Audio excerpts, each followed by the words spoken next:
Now, breaking news from WRAL. Coverage you can count on. Crews are almost done removing a tractor trailer that was flipped over here on I-40 West near Cary. Coming up, I'll tell you how it ended up on its side.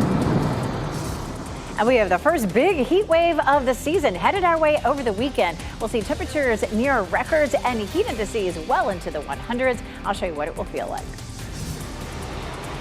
State lawmakers are proposing to spend millions of taxpayer dollars on addressing issues here at Poe Hall. Just ahead, what NC State alum and workers here have to say about these proposals.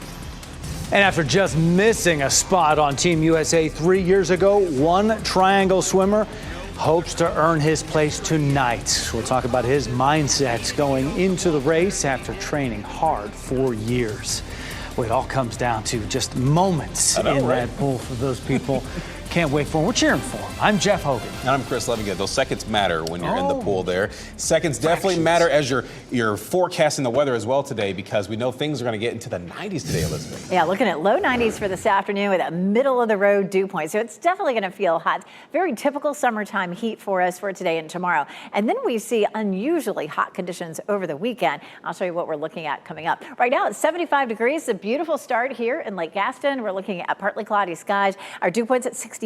So again, it feels okay out there. I won't say it's great, but again, it's not going to be as oppressive as it will be later on this week. 73 in South Hill now, 69 Southern Pines, 70 in Goldsboro. Temperatures as we're getting into the 8 o'clock hour beginning to climb just a bit. We'll see a high of 92 this afternoon under partly cloudy skies, and we're not looking at any rain in our forecast until maybe sometime over the weekend. We do have potential tropical cyclone number 1. That means that this system hasn't quite made it to a tropical system. It does have strong enough winds. That's the 8 o'clock update. We're looking at winds at 40 miles per hour, but we're not looking at a closed circulation. So just technicality is keeping it from being a tropical storm. If it does create that circulation, it'll be Alberto, but definitely our first potential tropical system of the season, and it may make landfall early Thursday morning on the coast of Mexico. It will have some impact up into Texas as well with storm surge and heavy rain. I'll show you what that will look like coming up. Of course, we have a scorcher of a weekend with temperatures near records and high heat indices.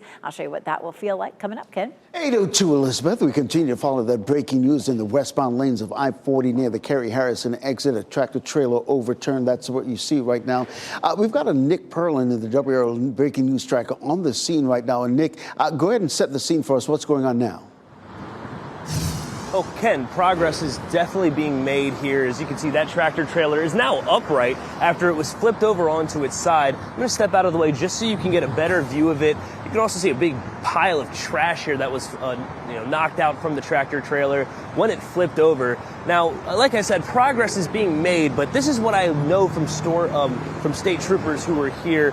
They said that while this tractor trailer was driving, another one was driving next to it, and at some point the tractor trailer you see ended up being forced off the road, and it kind of hit this ditch here on the side of the road, or on the ground here, and that's how it flipped over onto its side.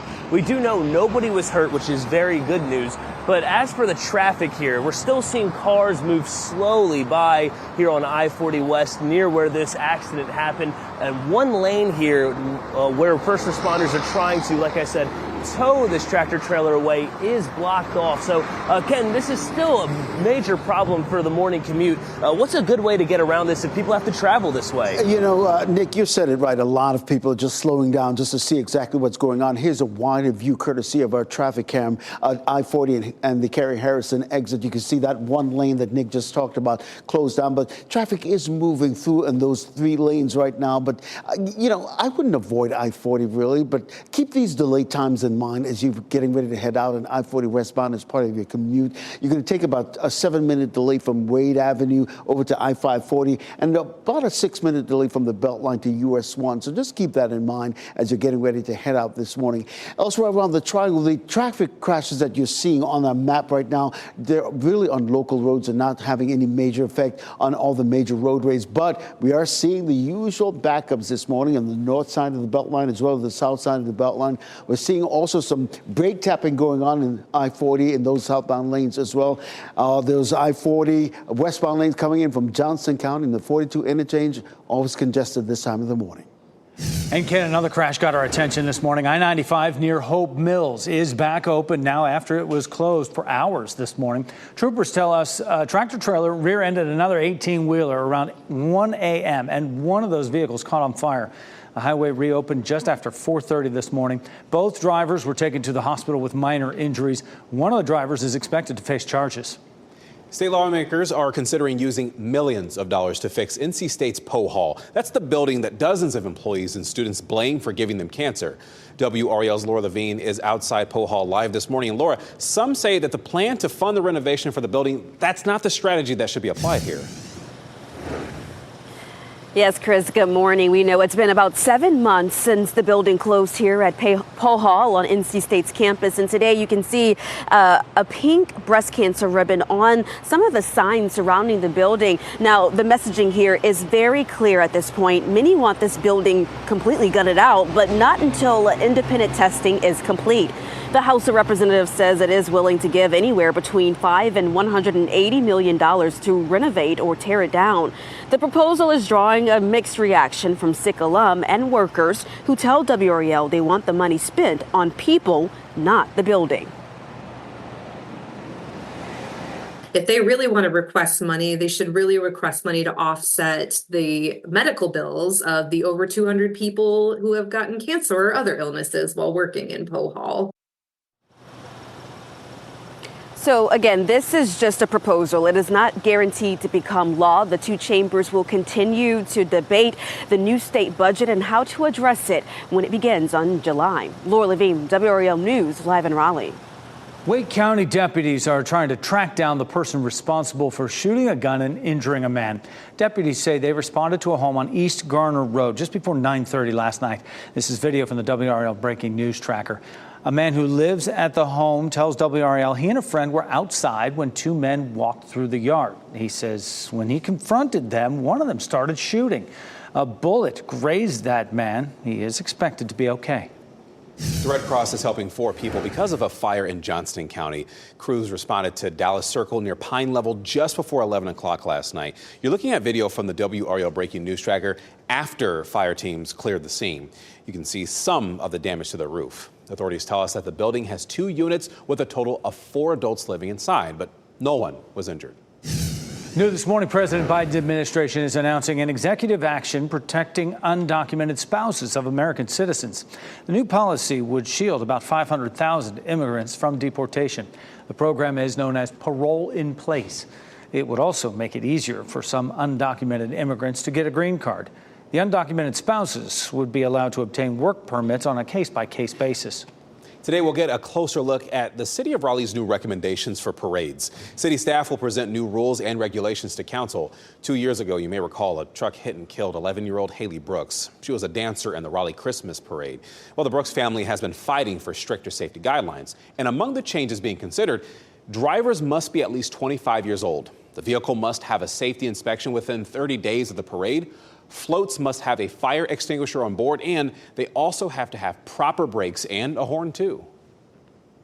They're common sense regulations. I think they're best practices that have been benchmarked across the country, and I think they're going to make sure that our parades can resume to the full extent in a very fun, in a very safe manner. Other measures include asking new parade drivers to attend an orientation. Parade staff would also put risk assessment and emergency response plans into place. Tonight, a former NC State swimmer will race for a spot on the U.S. Olympic team. Ross Dant is training with Wolfpack Elite right here in Raleigh. He's the 4th seed in the 800 freestyle final. Dant spoke with WRAL about his mindset going into tonight's trials. He says making the Olympic team after missing out on a spot in 2021 has just pushed him to work that much harder for this moment. Last trials in 2021, I got 3rd in the 800 freestyle, just missing out on that Olympic spot. So I've got a lot of momentum and a lot of emotion carrying me into tomorrow's final because I want that team spot. I want to make that Olympic team spot.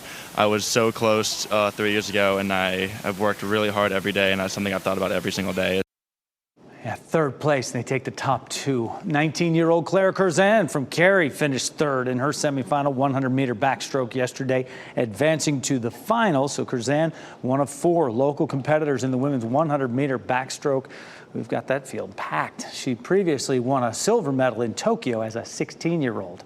The Olympic swimming trials continue through Sunday, and you can catch all the excitement on WRAL. Talent here. Let's take some of that energy and pass it to UNC as it will play to stay in the College Baseball World Series. The Heels will take on Florida State today in Omaha, and the winner will advance to the next round. The loser season will, well, of course, be over. And the first pitch is set for 2 o'clock this afternoon. NC State's baseball season came to an end with a loss in the elimination bracket. They came up just short yesterday, losing 5-4 to Florida. 10 after 8 right now on our Tuesday. Coming up, if you feel like you've been paying extra costs for your home, you're not alone. And experts will give some advice on ways to save money as a new report shows just how much homeowners pay to maintain their homes. And evacuation orders are in effect for parts of New Mexico. How much this new wildfire has grown after it was discovered just yesterday.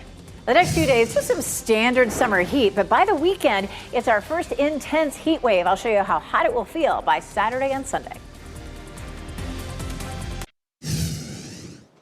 8:14, and the tropics have gotten rather active over the last 24 hours or so. Last night, we had our first tropical storm, or tropical system, I should say, start to develop there in the Gulf of Mexico. We've been watching that area for several days, and potential tropical cyclone number 1 formed at 5 o'clock yesterday. So in the 8 a.m. advisory, the movement is north at 6 miles per hour with winds at 40 miles per hour. Now, 40 mile per hour winds would officially make it a tropical storm. Its name would be Alberto, but it doesn't have the closed circulation required to call it a tropical storm. So we'll continue to watch that. It may or may not happen by the time it makes landfall. That's likely to happen Wednesday night into early Thursday morning with some significant impacts to parts of Mexico, especially around the mountains with some mudslides and flooding likely. We'll also have some impacts in Texas. New this morning, most of it was a tropical storm watch, now a tropical storm warning. Storm surge, especially from, say, Corpus Christi southward, 3 to 4 feet and as much as 5 to 10 inches of rain. We take a look at some of those color contours, and again, especially central to southern coast of Texas, as much as 5 to 10 inches of rain. Now, we're not looking at much rain at all. We continue to be fairly dry. There is another system that may develop near the Bahamas and head toward the southeast coast, but it looks like it's not going to become a tropical system. It has only a very small chance of doing so. So it may bump up our humidity, but it's not likely to bring us a whole lot of rain. Again, our first system would be Alberto if it does get that closed circulation. Rain and flooding in Texas and Mexico, and we're just looking at very minimal chances of an impact here. Behind this first system, a second one may develop over the weekend, and then of course we're also watching what could develop here off the southeast coast, but it looks minimal at this point. As a matter of fact, its chances have dropped a little bit in the last 24 hours. So here's tropical cyclone potential number 1, and that will make landfall again late Wednesday, spreading some rain up into Texas. After that, we'll watch that wave that develops off the southeast coast. It may bring some rain into Georgia and South Carolina, but notice how it just really misses North Carolina. That second system develops in the Gulf of Mexico over the weekend and is likely to bring more heavy rain to a place that's already seen some heavy rain. Checking our cameras, looking at partly cloudy skies across our area. The heat, of course, continues to be our big story over the weekend. We're looking at a heat index by Friday, Saturday, and Sunday approaching the triple digits. We have very little rain in our forecast, a 20% chance on Saturday and Sunday, and a 30% chance on Monday. So heat remains the big story around here through the weekend. Ken? Elizabeth, we continue to monitor that breaking news there on I-40, the westbound lanes around the Cary-Harrison exit. This is what it looks like on our sensors. You can see it's bumper-to-bumper traffic. Nick Perlin in the WRAL breaking news tracker is on the scene. You can see it right there. Right now they're in the cleanup phase, to be honest with you, in terms of cleaning up that area. They were able to get that tractor trailer up on its wheels just about a half hour ago, and right now the cleanup continues.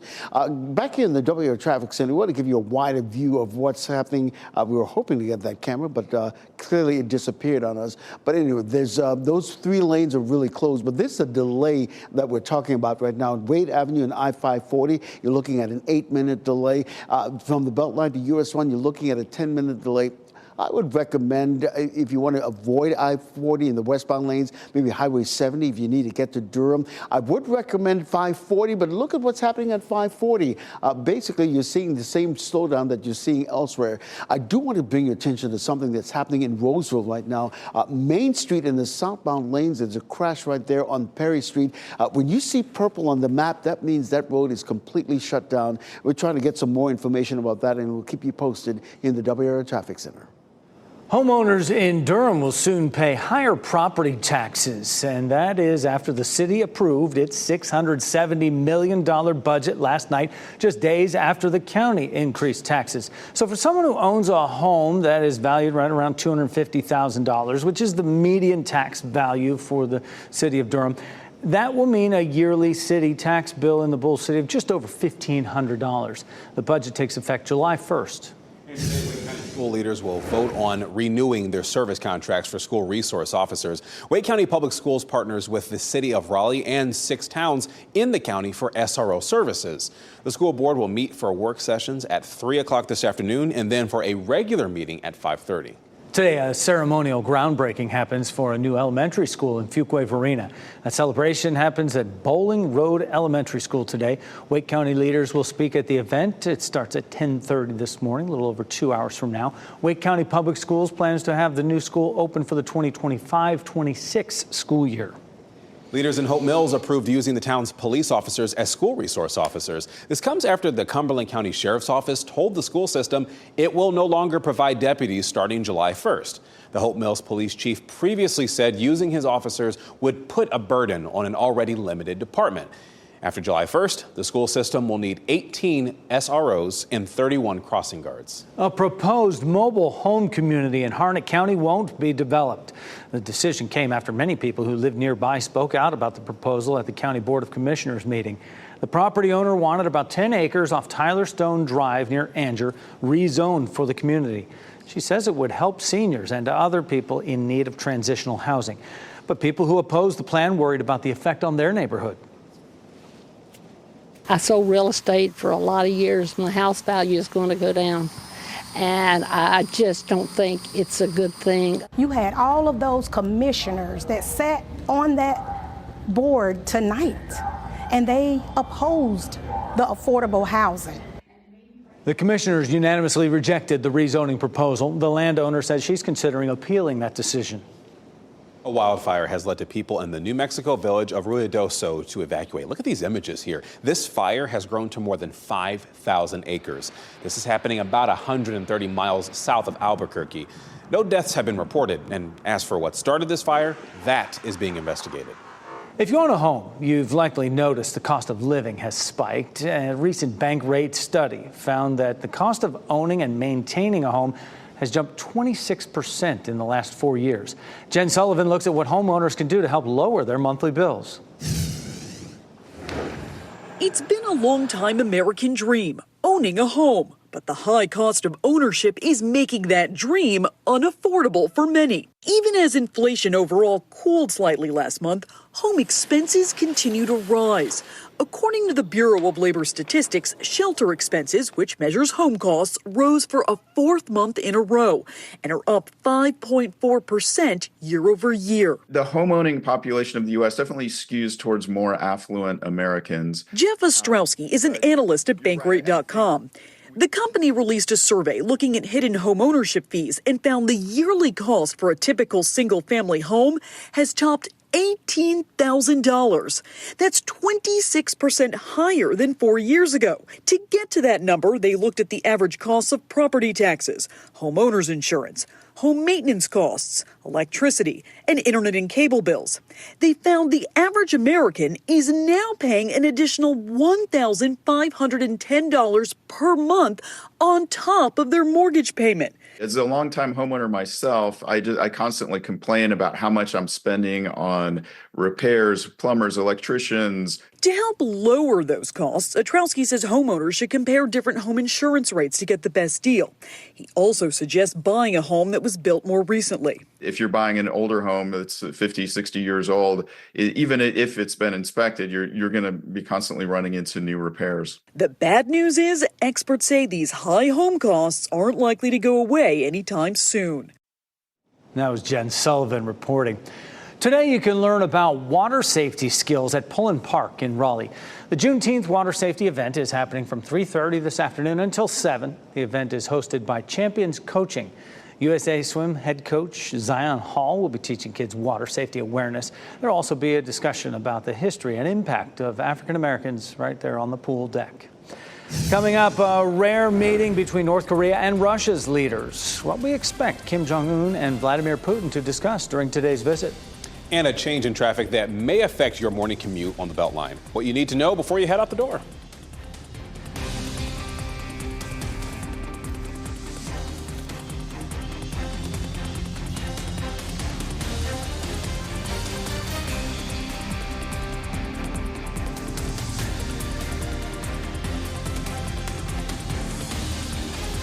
Get into your car, tuned to WRAL News Plus on your radio. In Raleigh on 99.3 FM. In Durham, 96.5 FM. And everywhere on 101.5 HD3. 8:26, the time right now on our Tuesday morning. I'm Jeff Hogan, and Ken Smith is in the WRAL Traffic Center here. If the heat doesn't get under your collar here, this traffic will this morning. Yeah, Ken. especially on I-40 westbound near the Carey Harrison exit. This is what it looks like on our sensors. Let's give you a live look now, courtesy of Nick Perley in the WRAL Breaking News Tracker. You see, this tractor trailer overturned early. Right now, it's in the cleanup phase. As you can see right there, they're trying to get that area completely cleaned up. Back here in the WRAL Traffic Center, this is a wide view of it. You can see right now that cleanup continues, but all the lanes of the I-40 westbound have reopened, so that's a good thing. But keep this in mind as you're getting ready to head out. These delay times right now, it's going to take you about 10 minutes to get from the Beltline to US 1, and on Wade Avenue, about a 6-minute delay from Wade Avenue to I-540. Looking outside, we're looking at mostly sunny skies right here in Goldsboro, but we're seeing some clouds in a few places. It'll be partly cloudy for the bulk of the day today. We're warming up a bit. We're now at 68 in Rocky Mountain and 69 in Southern Pines. Elsewhere, low and mid 70s. It'll be a quick warm up to mid 80s at lunchtime and on to 92 this afternoon. So a good day for the pool. We're not looking at any afternoon thunderstorms. We need the rain, but if you're headed to the pool, you won't have to worry about storms rolling through. I-95 near Hope Mills was closed for hours this morning after 2 tractor trailers were involved in a fiery crash. Troopers tell us one truck rear-ended the other, causing one of them to catch on fire. This was about 1 a.m. Both drivers were taken to the hospital with minor injuries. One is expected to face charges out of this. Next on Fox 50, proposed plans to tear down Poe Hall and rebuild it after dozens blame it for giving them cancer. And up next on Today, Celine Dion shares details about her new documentary. Now, breaking news from WRAL. Coverage you can count on. Crews are now cleaning up trash left behind after a tractor trailer flipped over onto its side here on I-40 West. Coming up, we'll tell you how this happened. And we have general hot conditions for the next couple of days, but our first major heat wave happens over the weekend. I'll show you when it could feel like 105 or hotter. And millions of dollars could go toward gutting Poe Hall after cancer-causing chemicals were reportedly found in the building. What some say the money could be better spent and somewhere else. That's something we're watching very closely, as well as some other stories as you're waking up this Tuesday morning. Thanks for joining us here on Fox 50. I'm Chris Lovingood. I'm Jeff Hogan. Yeah, thanks for making us part of your Tuesday here. It is just comfortable, barely hanging on because it's going to get hot later. Elizabeth Gardner in the WRAL Severe Weather Center. There's not going to be any denying this throughout the week. No, we had some pretty comfortable conditions in May and at least for part of June. And we're getting ready to head into a real summer heat wave by the weekend. We take a live look at North Hills right now, and there are a few clouds out there. It'll be partly cloudy for the bulk of the day. A good bit of sunshine today. Our dew point is sitting at 65. That's definitely on the high end of nice. It will be worse. We're going to see a very muggy air mass that rolls in by the weekend, which is one of the reasons why we're looking at that more extreme heat wave. 75 right now in the Triangle as you're headed out the doors. 71 in Fayetteville, 68 in Rocky Mount, and 70 in Roxborough. We'll hit 92 for the afternoon high, and we'll see partly cloudy skies. No rain in our forecast through the end of the work week. If you missed this yesterday, last night at 5 o'clock, we had our first tropical system of the season. Potential tropical cyclone 1 developed here in the Gulf of Mexico, moving north at 6 miles per hour with 40-mile-per-hour winds, likely to make landfall in Mexico on Wednesday night, early Thursday morning, but still having some impact up there also in Texas. We'll talk about what those impacts will be for us. So the next big thing is a scorching hot weekend. Highs near 100, feeling more like 105. I'll show you when we could see a heat advisory. Ken? All right, Elizabeth, we continue to follow that breaking news in the westbound lanes of I-40. You can see what it looks like on our sensors near the Carey Harrison Boulevard exit. Let's get out to Nick Perlin in the WRAL breaking news tracker telling us exactly what's going on right now. And recap what happened, Nick. Well, Ken, like we know that there was a tractor trailer that was flipped over onto its side. It has been towed away, and now all that's left is crews using a crane here. I'm going to step out of the way just so you can see.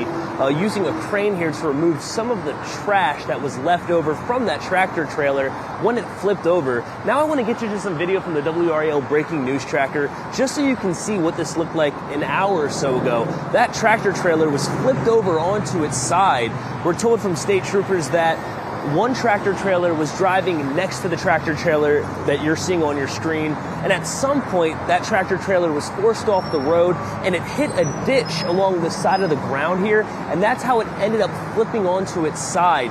Now, we do know that nobody was injured, nobody was taken to the hospital, which is good news, but traffic here, I will say, in the last 30 minutes or so, we're starting to see cars flowing a little bit more smoothly, but still a little bit of delays here on I-40 West near the Harrison Avenue exit. Ken, what's a good way to get around this if people need to be traveling through this way? You said it right, Nick. People are slowing down, looking out to see what's going on. Here's a wider view, courtesy of a live traffic camera in that area at I-40 and Harrison Avenue. You can see all lanes are moving through. You can see the cleanup going on right there. If you want to avoid this area, Highway 70 is probably a great option. I would recommend I-540, but there's some congestion on that roadway as well. But take a look at these delay times on I-40 westbound this morning. We're looking at a 9-minute delay if you're trying to get from the Beltline to US 1, and a 5-minute delay from Wade Avenue to I-540. That was up to 10 minutes a little while ago, so things are definitely getting better out there on the highway.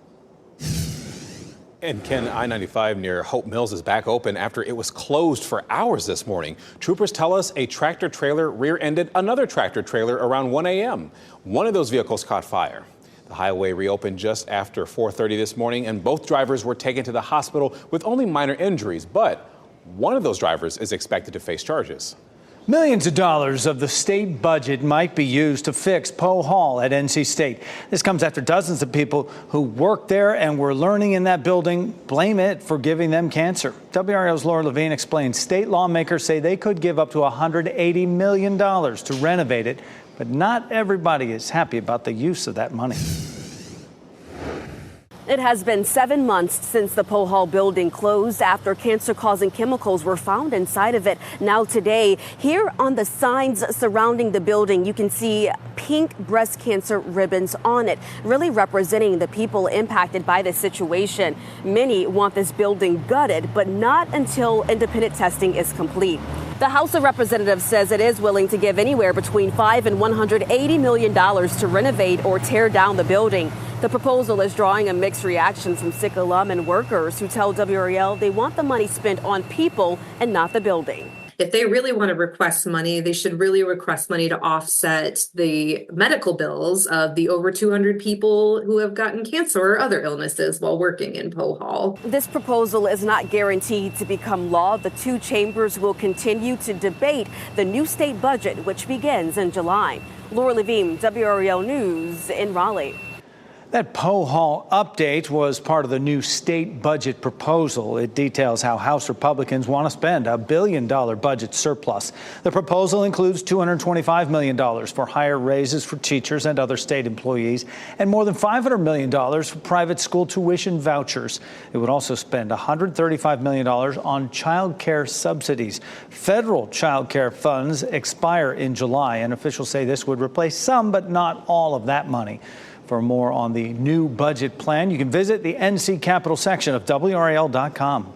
Starting this morning, new lanes are now open on a busy part of I-440 that's been under construction for a while. This is along I-440 West from Lake Boone Trail to Western Boulevard. Traffic has shifted onto the new Wade Avenue Bridge and Hillsborough Street Bridge. This replaces the temporary lanes that have been in place as part of the I-440 improvement project. So make sure you pay attention if you're driving in that area this morning. Temperatures will be getting close to 100 degrees as we enter the weekend, and power companies are preparing for that extra surge, that extra strain that'll be put on the systems. Increased use of air conditioners puts stress on the power grid. Duke Energy tells WRAL it's not anticipating any problems meeting demand during this hot week. WRAL asked Duke Energy spokesperson Jeff Brooks about the measures that are in place to ensure everyone's power stays on. This is the time of year when we do tend to use our demand response technologies more. So air conditioner control, things like that could happen during this time period. We've been using it some already. Duke Energy is also using its self-healing technology to automatically detect outages and reroute power. That's designed to limit the overall impact of an outage. Today, Wake County school leaders will vote on their interim budget for the coming school year. Board members are waiting to see what they get in the state budget before passing a final budget. The county budget passed this month gave Wake schools $5 million less than what school leaders requested. That means there are concerns about programs once covered by pandemic relief money. Substitute teachers could also take a hit in the new budget. School leaders say that teacher pay will remain a priority. Today, we'll get a closer look at the city of Raleigh's new recommendations for parades. City staff will present new rules and regulations to City Council.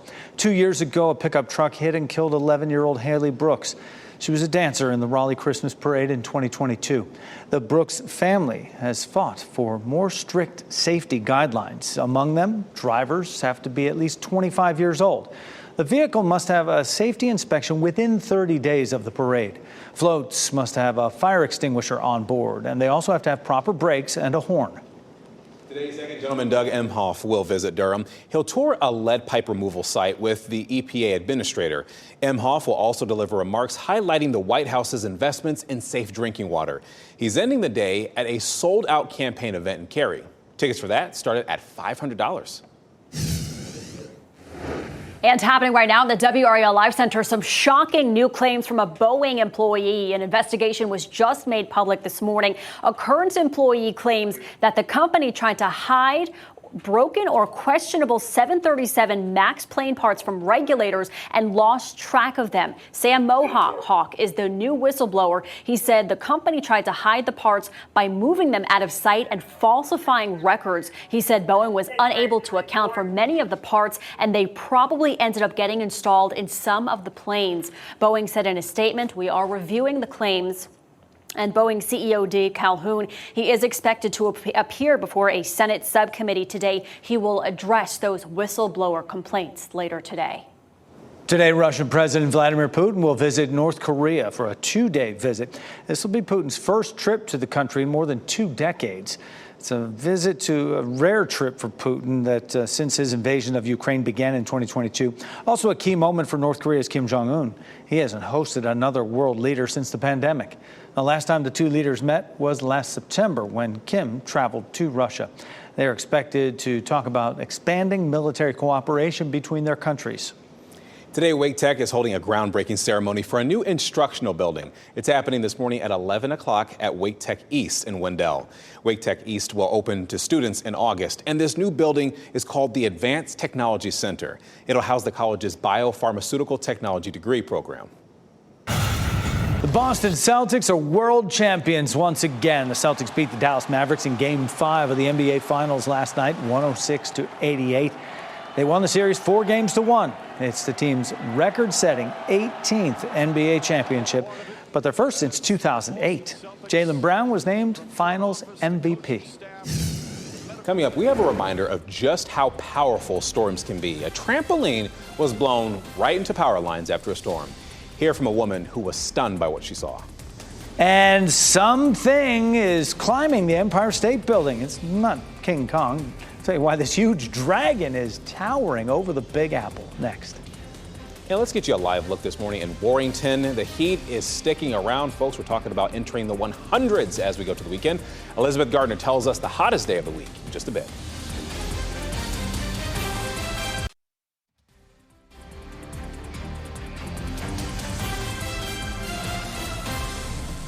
This is calming. A live look at White Lake this morning. Things are really nice out there. And I tell you what, if you happen to have a boat, today would be the day to get out there. You're watching WRAL News, available on YouTube TV and the WRAL app on your TV or your streaming device. But I tell you what, though, Elizabeth, if people are going to be out on the water today, definitely a little sunscreen on there. It's going to be a hot one, too. It is. Looking at low 90s for this afternoon. Our humidity will be in the moderate zone. And then, of course, we get into the weekend and everything just jumps. So it's going to be our first major heat wave that we'll see over the weekend. Do we have some cloud cover out there right now? We're taking a look from our tall tower camera, looking across Wake County toward the west. And the clouds, are not going to bring us any rain. It'll be nice to have as much cloud cover as we can. Keeps our temperatures a little bit cooler. 75 is our current temperature. We have a south wind that's light at 3 miles per hour, and we'll hit 90 degrees around 2 or 3 o'clock this afternoon. Beautiful Weather Watcher photo from Deborah Page at Battleboro. Gorgeous flowers there in her backyard. We'd love to see what's happening in your backyard or wherever you are.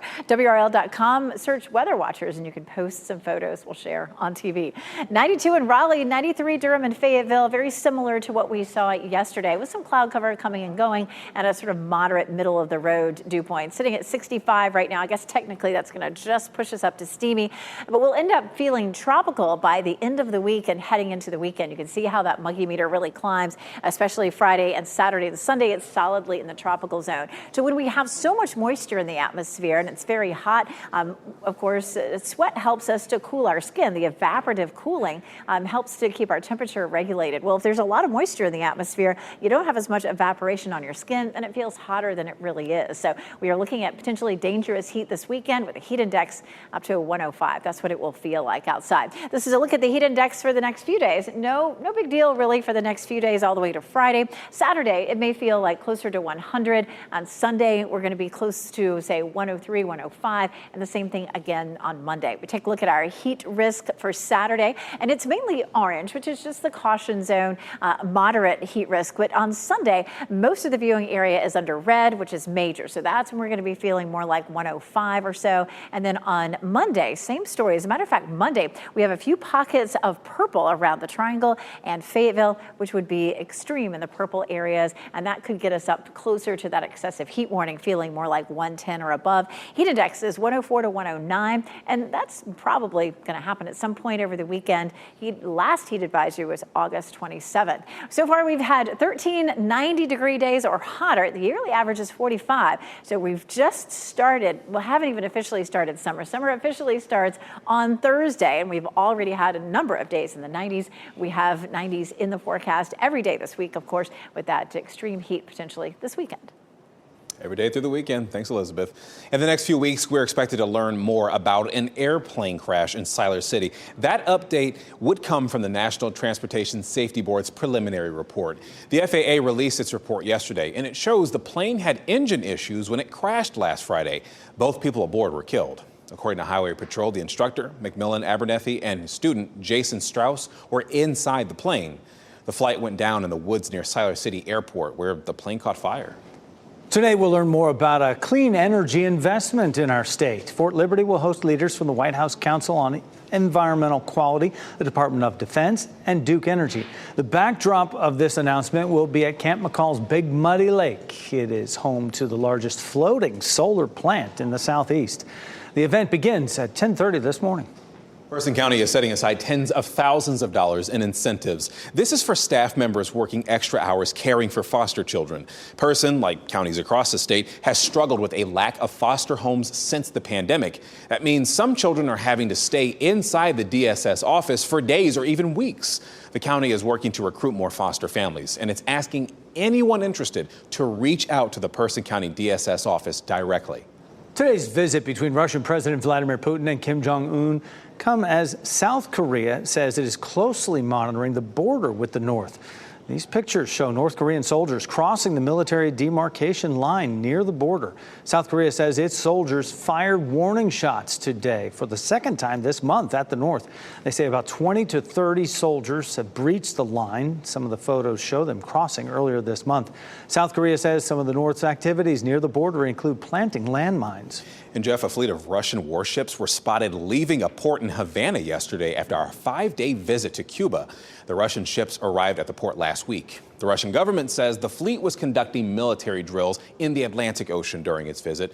It's unclear, though, where the fleet will head next, but U.S. officials say the vessels could possibly make a stop in Venezuela. The weather was so severe in Ohio yesterday, people saw this.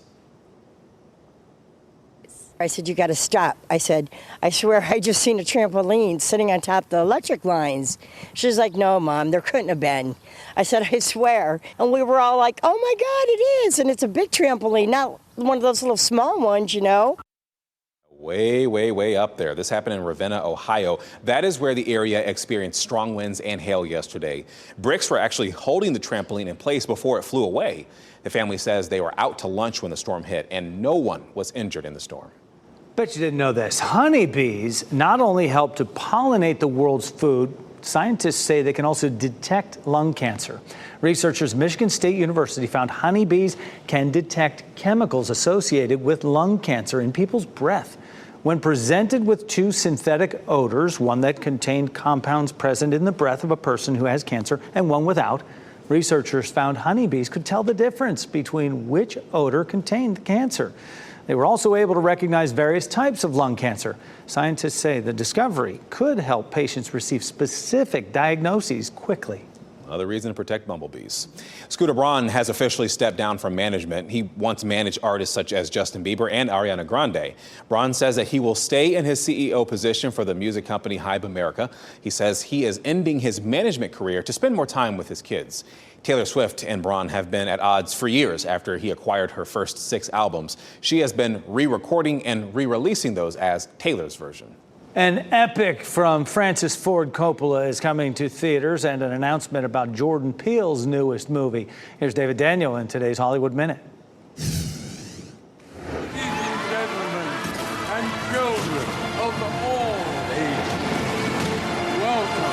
Francis Ford Coppola's Megalopolis is coming to theaters. Lionsgate is set to release the latest epic from the 85-year-old Oscar winner in the U.S. and Canada on September 27th in IMAX as well as regular theaters. I'm so proud to be a part of a time, the beginning of a movement. Another Oscar winner has a new release date for his next film. Jordan Peele announced on social media his 4th movie will debut October 23, 2026. No word on a title or a plot. Peele's follow-up to Get Out, Us, and Nope originally was set to come out this December. That was before last year's writers and actors strikes. We used to be a family. Then it was just you and me. And now it's just me. Treasure features a Jewish father and daughter facing their legacy, but star Lena Dunham says anyone can relate to its theme of intergenerational trauma. Talking about the fact that trauma doesn't just live in the people who are victimized, but in the generations that come after is an important reminder for our humanity. Treasure is now in theaters. In Hollywood, I'm David Daniel. The Empire State Building has a new tenant, turns out. Check this out. A 270-foot dragon is wrapped around the building's spire. It'll be there the next couple of days to promote the new season of HBO's House of the Dragon. That is the prequel of Game of Thrones. The Empire State Building also has a Game of Thrones experience on the 80th floor. People who visit will get the chance to sit on the famous Iron Throne. And you know how you got to cover the U.S. Open last week? This is my Open. This is my nerdy event that I enjoy. So you're okay? You want to get a picture sitting on a throne? Yes, I would like that very much, Jeff Hogan. Iron Throne. Maybe I should go up to New York. We'll see if we make it happen. 80th floor. It's $46. And I appreciate you respecting my nerdom. I really appreciate that. I embrace it. All right, so before we head to break, here are the winning lottery numbers, just in case you missed them. We'll get another check on weather and traffic. That is up next.